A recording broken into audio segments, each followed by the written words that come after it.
নমস্কার, কেমন আছেন সবাই?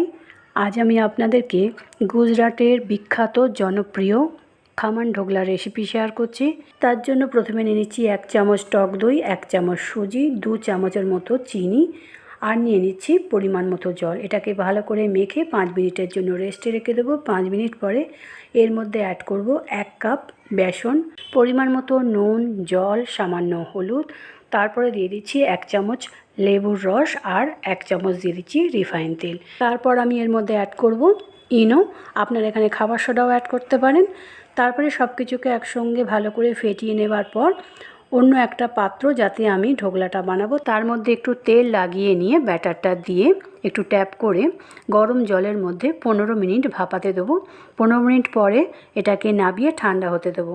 আর এদিকে আমি চাটনি তৈরি করব। চাটনির জন্য একটা বাটির মধ্যে রিফাইন তেল, সর্ষে, কারি পাতা, চেরা কাঁচা লঙ্কা, সামান্য নুন, চিনি আর লেবুর রস দিয়ে একটু ফুটিয়ে নামিয়ে নেব।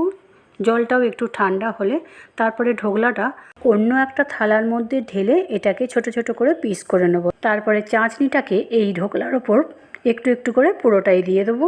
তারপরে ঢোকলাটাকে ফ্রিজে রেখে দেবো আধা ঘন্টার জন্য। আধা ঘন্টা পরে ঠান্ডা হয়ে গেলে বের করে আমি এটাকে পরিবেশন করেছিলাম। খেতে কিন্তু সত্যি খুবই ভালো হয়েছিল।